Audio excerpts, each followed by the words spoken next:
to my channel. My name is Erin and today I'm going to be sharing with you my review of the Nespresso Vertuo machine. I got my Nespresso for Christmas. It was something that I had been considering for a few months since I'm somebody who absolutely loves and lives off of coffee. I have probably 3 to 4, maybe even 5 cups in a day.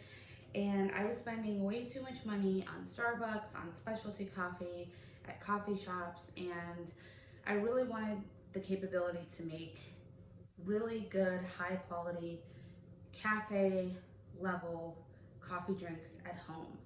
And I figured that upgrading my coffee system was really the only way to do that. Be sure to subscribe if you're also a coffee or Nespresso lover. I make a lot of different videos on recipes and taste tests and kind of everything to do with Nespresso, since, spoiler alert, I am obsessed.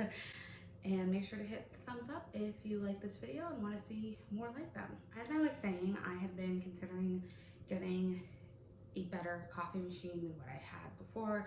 I was just using a Keurig, and usually what I was doing in the summer, especially since I like to have iced drinks pretty much exclusively in the summer, but even all year round, I really enjoy having cold drinks, which are very hard to make using just a regular coffee maker or machine. So what I would do is I would take my K-cups and I would use a carafe, and I would make like 3 cups of coffee in the Keurig. I would put the cups into the carafe, and I would put the carafe into the fridge overnight so that the coffee had the chance to chill. And then when I would wake up, it would be cold and I could have iced coffee. So I would do that and then add ice to it. And that was typically what I would do to make coffee at home. Because that was pretty much the extent of what I could do, I was buying coffee drinks out a lot. Not necessarily every day during the pandemic, but before the pandemic, I was buying at least 1 coffee drink every single day, sometimes even up to 3. That's how much I enjoy coffee, and I've also moved around quite a bit, and I just never thought it was really worth it to invest in expensive coffee equipment. And I also wasn't necessarily home very much either. I was on the go a lot. I also worked in coffee shops quite a bit, so making my own coffee didn't necessarily always make sense. But during the pandemic, I was home and am home much more often, and I didn't want to have to rely on having to go out in order to get really good coffee, or just be so limited in what I could make for myself. And then as far as like hot lattes and things like that, I had just a handheld milk frother that I would use, which definitely does the job, but it's not as good as like having an actual professional milk frother. So I was looking into different machines, and Nespresso seemed to be the thing that was really popular, and for especially somebody who wants more specialty coffee, high quality coffee shop like coffee at home, it seemed like that was kind of the thing to get. And price wise, it was also pretty affordable. It seems like Nespresso is one of those companies that doesn't necessarily charge full price for their systems. And what I've actually also learned since is that Nespresso actually loses money on their coffee system, because the system that I got, and I did get it for Christmas, so I didn't buy it for myself, but the one that I picked out is the Vertuo Plus, I believe. And so it includes the machine, it includes the Aerochino 3 milk frother, and also a sample set of 25 pods. And just the Aerochino alone costs $100. The pod set is also worth about $25, and the whole thing with that, the pods and the machine, was like 180 or 170 or 80 on sale. So literally, if you actually look at the cost, the machine basically costs like $60 in that formula, which seems, insanely cheap. And What I learned is that Nespresso actually prices their machines low on purpose. They do not make a profit off of their machines. They lose money on them, in fact, because the entire business model of Nespresso is based on pods. Since their machines only use pods that are made by Nespresso, you can't go and get other kinds of coffee pods to use. Although I know with the original, the patent that they had did expire, so now other companies can make their own pods with the same dimensions that will work in the original machine. But that's probably why they then released the Vertuo, because the patent I think will be good for like 8 years or something like that.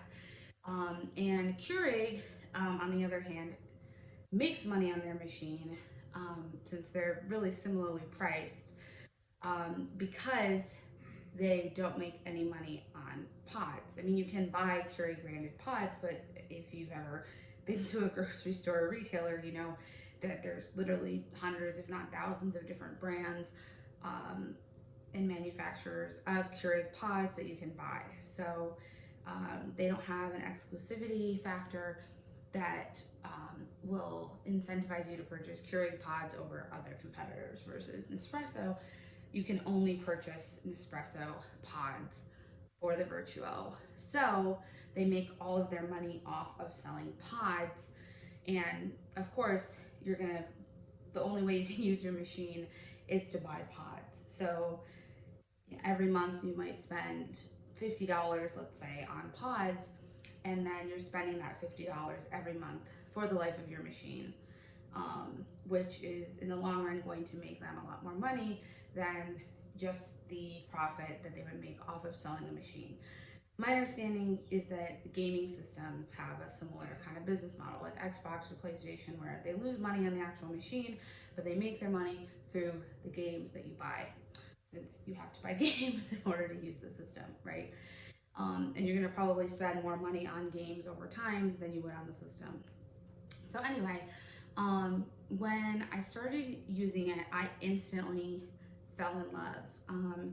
A big thing for me was being able to make espresso drinks or espresso based drinks, since I'm somebody who loves iced Americanos. That's like my go-to coffee drink if I'm out.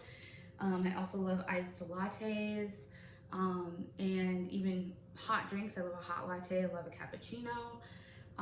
So being able to make those drinks at home is a big deal, and I'd never had that capability before, since with Keurig you can only make coffee based drinks. You can't do anything with espresso. It is also by the quality of the pods.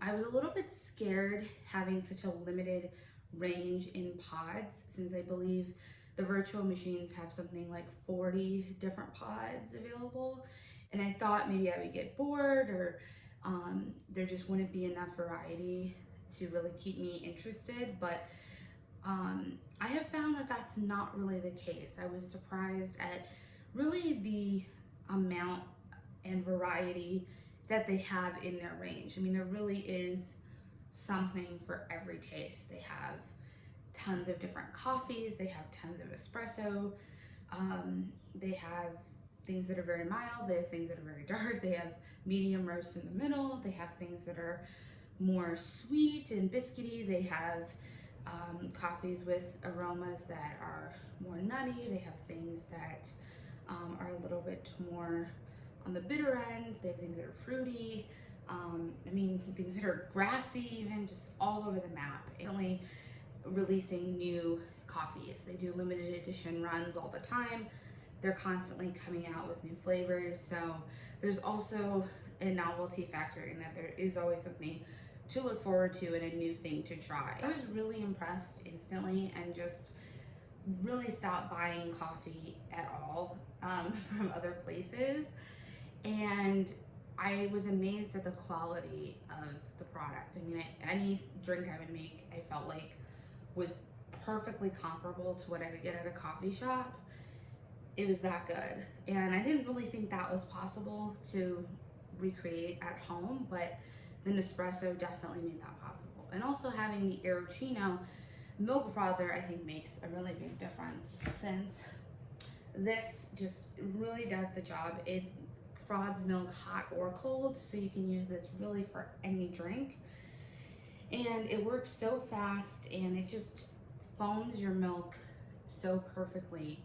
And it also heats the milk if you're making a hot drink, which is amazing because I a lot of times would have the problem of using my handheld frother and the milk just being very cold in the drink, and then like the temperature and everything would get off, and I'd have to like heat it up in the microwave after only maybe like 20 minutes, and it just was a pain, and I don't find any of those problems with the Nespresso. Another thing I liked about it was that Nespresso is very environmentally friendly in comparison to Keurig, since Nespresso pods are recyclable, so you're not throwing the pods into the trash. You can put them in the recycling, which is amazing, and I think it makes me feel better about making coffee for myself too, because I know that I'm not wasting or creating a lot of waste through using a lot of Keurig pods, which I did in the past. Now to talk about the overall pros and cons. I think that one of the big pros of the Nespresso is just the ease of use. Having your coffee pods go into the side pouch is 100% amazing and makes it so much easier to use. Since with a Keurig, every time I would make a cup, I would have to remove the pod and go and throw it in the garbage. Versus now, I only have to take that to the garbage after making like 15 drinks. And even same with the water tank. The water tank is very large, much larger than the Keurigs. So I probably get anywhere from 5 to 8 drinks out of this water vessel. So I'm not having to constantly refill it as I do with the Keurig. So definitely as far as logistics and using the machine and ease of use, and it also is very fast, much faster than the Keurig. It doesn't need to warm up when you turn it on. I think Nespresso is much better. As far as quality, the quality of the drinks is just not even comparable. The Nespresso far outpaces the Keurig or any regular coffee machine in the quality that you're getting. And I think even also in the price, you know, I didn't pay for my machine, as I said, but just breaking down paying $180 and what you're getting versus paying pretty much a similar price for a Keurig, maybe like $20 or $30 less, but pretty much the same price. You know, the difference is just huge. Another pro is just the fact that Nespresso is environmentally friendly. The coffees also that they produce are sustainable, so you can feel really good about your purchases. I think as far as cons go, I would say that the price of the pods is a really big con, since obviously you have to only use Nespresso pods. There's no way to really like get them on clearance or something somewhere. And they range in price anywhere from about 70 cents to about $1.20. And so it's maybe like $1 on average per cup of coffee, which is still very cheap in comparison to a coffee shop or a cafe's prices, where you may be paying $3 to $5 for a drink, but it's still very expensive, and especially in comparison to K-cups, it's definitely more expensive. Although some people have invented ways that you can sort of use an espresso pod and put different coffee in it. So there are ways around it, but those are also kind of tedious, and you're gonna have to get sort of other pod equipment for that to work. So I definitely think that is a con of the system. The fact that you can only buy pods from Nespresso is a con. And I know that I said that I didn't find the range very limiting as I expected, but you know, there's still the fact that you only have these 40 varieties to choose from, and you can't get pods from another retailer. I do still think in comparison, Keurig was much easier to find new coffees and to just have a huge variety of options available to you versus Nespresso. It is more limited. So, you know, I do wish that I could get pods from other distributors or vendors, but that is not going to be possible for a while, if ever, since, you know, whenever that patent runs dry that gives them exclusivity, they're just going to go and make another machine as they did from the original to the Vertuo. So I definitely still think that that's a con, especially you have to pretty much, if you don't have an espresso near you, you have to order from the website and stuff. So overall, I think that is something that makes it less desirable than the Keurig. But overall, those are really the only two cons that I've found. I think the machine is easy to use. I've never had any kind of issues with it. It makes such good quality drinks, and I'm just so incredibly happy with it. And I was on the fence, honestly, for a while as to if I was going to get an espresso, and I am so glad that I did. I feel like in the long term, you really do get your money's worth. I mean, it's not even that expensive, but it is really worth it to upgrade instead of sticking with your Keurig or other kind of coffee system, because you're saving so much money from buying coffee out that it makes it totally worth the investment. So I'm so happy. I would recommend anybody who wants to upgrade their coffee game at home to get an espresso. I don't think you'll regret it in the least. And I know that also the Nespresso customer service is really great. I, knock on wood, haven't had to use them yet, but I've heard nothing but good things, and that they're very, very accommodating. So if you do have any kind of an issue with your system, they will either fix it or send you a new machine if that's necessary, and they're incredibly gracious. So that also makes me feel good, because I know that if I have a problem, I should be able to rectify it. So thanks so much for watching my review. If you also have an espresso, I'd love to hear your experience and what your thoughts are as far as if it's worth buying. And stay tuned for more videos. I'll see you soon.